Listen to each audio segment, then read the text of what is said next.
Hey guys, ఈరోజు మనం ఈ వ్లాగ్లో మనమైతే సింపుల్ లంచ్ రెసిపీస్ అయితే చూడబోతున్నాం. సో నా పేరు సంధ్య, మీరు చూస్తున్నారు సంధ్య దాసరి యూట్యూబ్ ఛానల్. సో ఇక్కడైతే చూస్తున్నారు కదా, పచ్చి మామిడికాయ తీసుకున్నాను నేను. సో నాకు చాలా రోజుల నుంచి ఈ మ్యాంగోతో ఏదైనా రెసిపీ చేసుకోవాలని ఉంది.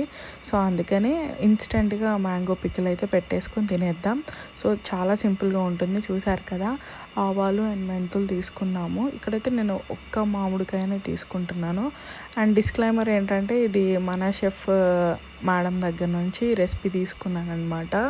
సో ఫస్ట్ టైం చేస్తున్నప్పుడు తీసుకోవాలి కదా. సో మీరు చూసారా, ఇది లైట్గా రోస్ట్ చేసుకోవాలి. మీ కలర్ మారిపోయింది కదా. సో మిక్సీ జార్ తీసేసుకొని మనం ఫ్రై చేసుకున్న ఆవాలు అండ్ మెంతులు వేసేసుకుందాము. And one one table spoon or 1.5 table spoon కారం, మీరు దాన్ని బట్టి చూసుకోండి. కారం అలా వేసేసుకోండి. తర్వాత సాల్ట్ కూడా చూసుకోండి, కావాలంటే మీరు అడ్జస్ట్ చేసుకోవచ్చు. అండ్ ఎక్కువ అవ్వకుండా చూసుకోండి, ఒక మ్యాంగోనే కాబట్టి. సో నేను ఇక్కడ 1.5 టేబుల్ స్పూన్ కారం అండ్ కొంచెం హాఫ్ కంటే ఎక్కువ సాల్ట్ అయితే తీసుకున్నాను. టేబుల్ స్పూన్తోనే తీసుకుంటున్నాను అనమాట. సో వీటిని అయితే ముందు మనం మిక్సీ వేసేసుకుందాము. సో చూసారు కదా ఎంత ఫైన్గా వచ్చిందో పేస్ట్. మీరు దంచుకునే వాళ్ళు రోడ్ ఉంటే రోల్లో దంచుకోవచ్చు. సో ఇక్కడైతే వెల్లుల్లి రెబ్బలు తీసుకున్నాను, ఒక 5 to 6. మ్యాంగోస్ చాలా సన్నగా కట్ చేశాను కాబట్టి నేను రివర్స్లో తిప్పుకుంటున్నాను, అప్పుడు మీకు కొంచెం ఆ కచ్చా పచ్చగా ఉంటుంది. సో చూసారా.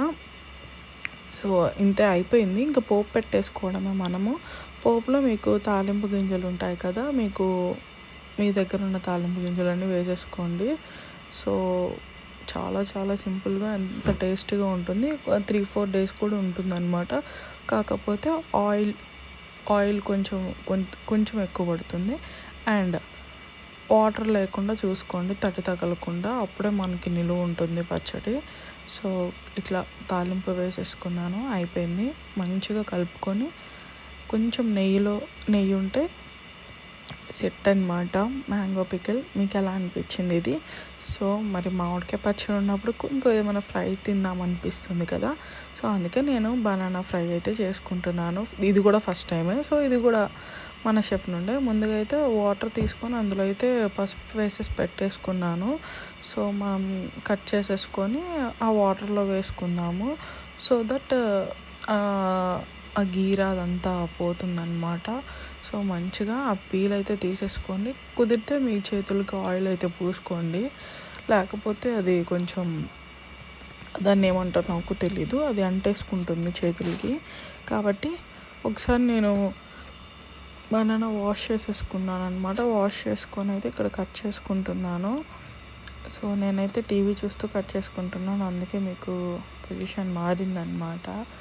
సో ఇలా అయితే మీరు పీల్ తీసేసుకోవచ్చు. ఆర్ లేకపోతే మీరు మనం పీల్ తీసుకుంటాం కదా, దాంతో కూడా పైన తీసేసుకోవచ్చు అనమాట. నేను మాత్రం ఇది చేస్తున్నాను. ఒక 2 బనానాస్ తీసుకున్నాను, ఒక 2 చిన్న బనానాస్. మీకు క్వాంటిటీ నేను తక్కువ చేసుకుంటున్నాను, బికాస్ నేను ఒక్కదానికే కాబట్టి. సో చూసారా, రెసిపీస్ చాలా చాలా సింపుల్గా ఉన్నాయి, 2 రెసిపీస్ కూడా.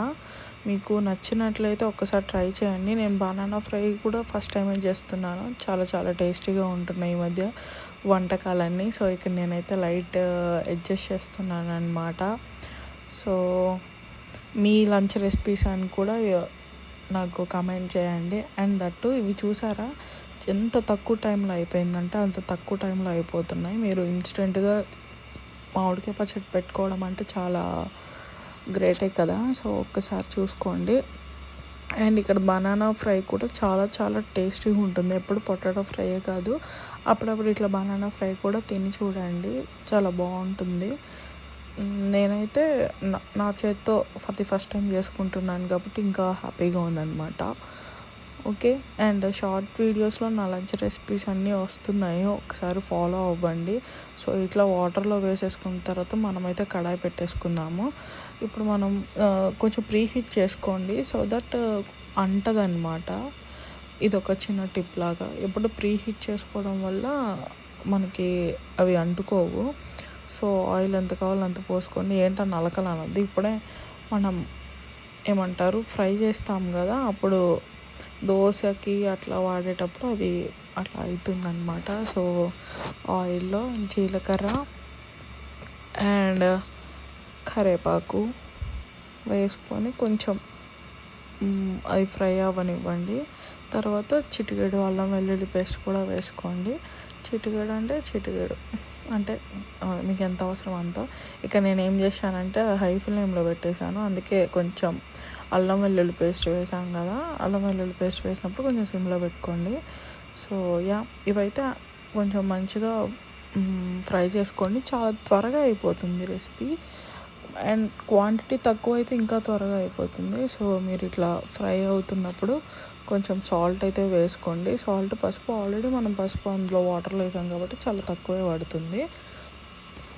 సో ఇట్లా ఈ స్టేజ్కు ఫ్రై అయింది. చెప్పాను కదా ఇందాక అల్లం వెల్లుల్లి పేస్ట్ అంటిందని, కానీ ఎక్కడ టేస్ట్ మీకు మారలేదు, బికాస్ మాడిపోలేదు, జస్ట్ ఆ పాన్ మీద అంటింది అంతే. ఇక్కడ చాలా తక్కువ కారం వేసుకున్నాను, మీకు అవసరమైనంత వేసుకోండి. అండ్ గరం మసాలా, ధనియా పౌడర్ అంతే, సింపుల్. ఆల్రెడీ మనం సాల్ట్ కూడా వేసేసాం కాబట్టి చూసారా. ఇది కారం ఇవన్నీ వేసినప్పుడు సిమ్లో పెట్టుకోండి, సో దట్ ఎక్కడ మాడవన్నమాట మీకు. సో ఇలా ఫ్రై చేసుకోవటం అయిపోయింది అంతే. చూస్తున్నారు కదా, చాలా చాలా సింపుల్. ఇట్లా మంచిగా అది సిమ్లో పెట్టేసుకొని కొంచెం అట్లా రోస్ట్ చేసుకోండి. చాలా క్రిస్పీగా, చాలా టేస్టీగా ఉంటుంది. పిల్లలకైతే ఇంకా బాగా నచ్చుతుందన్నమాట. సో నా రెసిపీస్ మీకు నచ్చుతున్నాయని అనుకుంటున్నాను. వ్లాగ్స్ చేయలేకపోతున్నాను, సో అందుకని చెప్పి నేను తినేది మీకు కూడా షేర్ చేస్తున్నాను. సో నచ్చినట్లయితే ఏం చేయాలో మీకు తెలుసు కదా, please do like, share and subscribe. Thank you. And disclaimer తెలుసు కదా, మన షెఫ్ నుంచి తీసుకున్నాను.